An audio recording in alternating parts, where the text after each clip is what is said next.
Hey you guys, happy Friday. We made it. We made it. Okay. I have to make a really quick video because then I have to leave out and stuff and blah blah blah. I got a long day ahead of me still. I have so many topics for you guys that I kind of want to piece them all together in this one video, but that wouldn't be fair because it just wouldn't make any sense. I did think for a second though, does the narc believe in God? Does the narcissist believe in a power higher than themselves? Do they believe in God at all? Because you do have some religious narcs. My dad's one. But does he believe in God? Like genuinely believe in God? I have a twister for you. I have something rough to say, so hang in there. Y'all ready? But hear me out. They believe in God more than anybody on the planet will ever believe in God in the history of forever. All right, that's enough time. Stop being mad. Let me explain myself. The reason why I say that is because, okay, they believe in God more than anyone in the history of forever will ever believe in God. Why? Because they believe they are God. Come on, you didn't think I meant anybody upstairs, did you? Heck no. Or should we say heavens no. They don't believe in the actual one and only true God. No. They literally have a God complex. They believe that they themselves are God. And one of the problems they're going to consistently have with you is you are not falling into line with their other servants, right? The other cult members or whatever. Yeah. I don't care if they whipped out a Bible to you and if they knew a bunch of scriptures, they don't believe in the real one true God. They literally believe that they wrote that Bible for real. They believe that when they talk about Jesus in the Bible, that they're talking about them. I'll tell you for sure, close to the discard, right? He literally, I don't even remember the conversation, the point in the conversation, because I don't know where or why he pulled this statement out, but he literally said, yeah, at one point I thought I was the second coming of Christ. And do you think this fool laughed it off or anything? No, he did not laugh it off. He was serious. But what was even scarier is that I don't feel like he actually stopped thinking that he was. I think he was just saying that to get my reaction to it. But I think at that moment in time, he actually still believed that. I think that's why he grew his hair out and tried to wear wavy, and he tried to get that stereotypical Jesus look that is portrayed in cinema and stuff in media and whatever. You get the point. He thought he was God. I wouldn't doubt that your ex-narc, hopefully we can say ex like I always say, hopefully it's an ex, believe that they are God, right? That's why they have no sense of accountability, because whatever they do to anybody, they feel like they should be able to, like from Clash of the Titans. Everyone is in an arena to them. Clay figures in an arena to them. They feel like they can pick up and move and place into certain scenarios as they please while they watch and laugh and cackle for their entertainment. They feel like they're Zeus or something, right? In that scenario, Zeus would be the god of that particular movie, right? But they feel like they're God. So yeah, no, they don't believe in God. They actually think God is them. And to back that up, again, before I cut his mother off, this was I don't know, a while ago, a long time ago. She would tell me certain stories for random reasons or whatever. And she said, I said, why isn't he allowed to see his other daughter?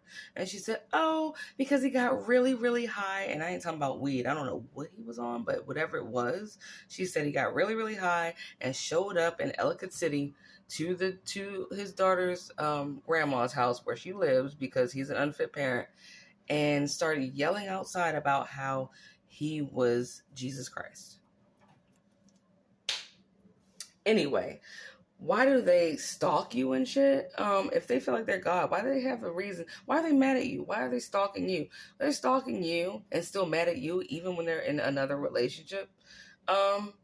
Because you came in that bitch like Beowulf, butt ass naked. I don't know if you know who Beowulf is, but look it up. Beowulf fights Grendel.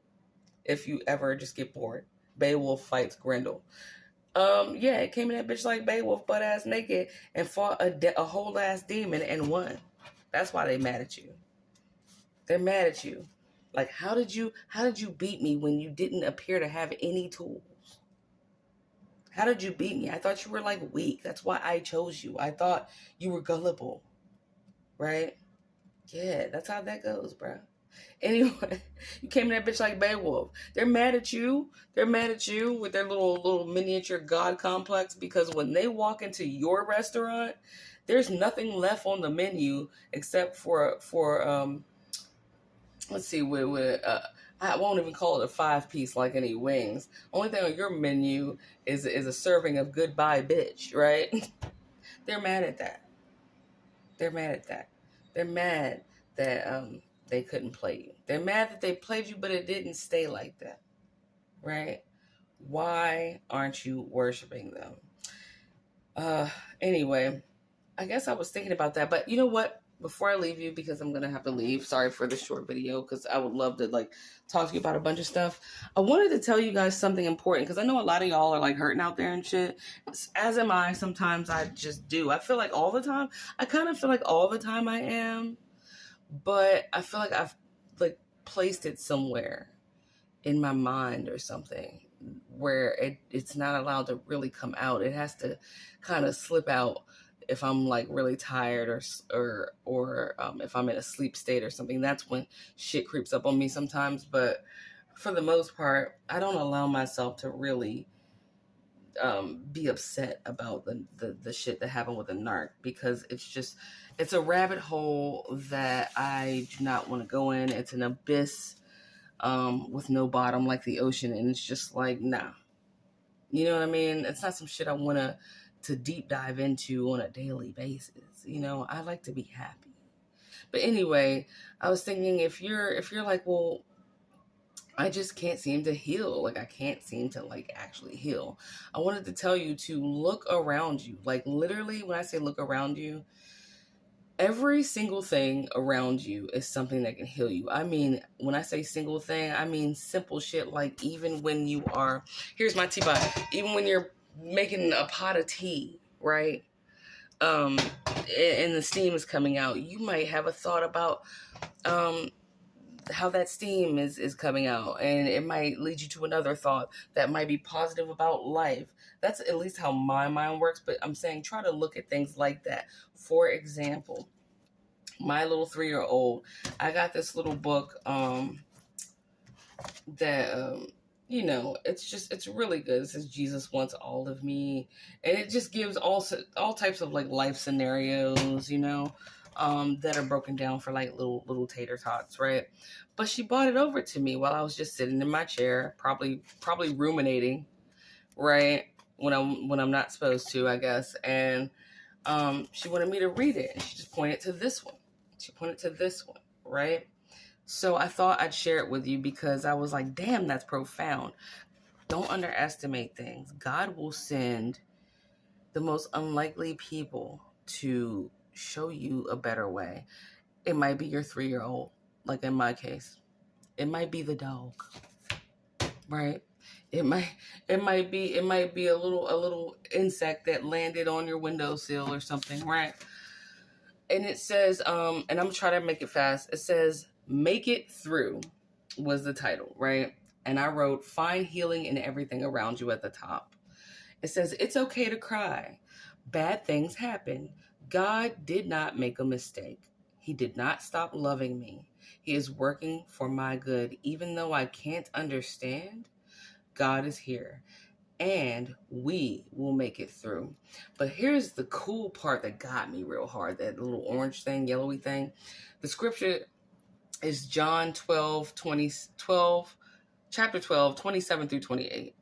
But they broke it down for the kids like this. It says, "What shall I say? Father, save me from this hour? But for this purpose I came to this hour. Father, glorify your name." I'll read that one more time because look at how profound that is. It's saying, "What shall I say? Father, save me from this hour? But for this purpose I came to this hour." Right? And it made me, this is how I take it. Instead of asking God to stop you from feeling what you're feeling, which is okay, but stop you from being where you are right now. Did you ever think that maybe your purpose is to be where you are right now? Because just because you don't see it, which is in this excerpt from this little kid's book, right?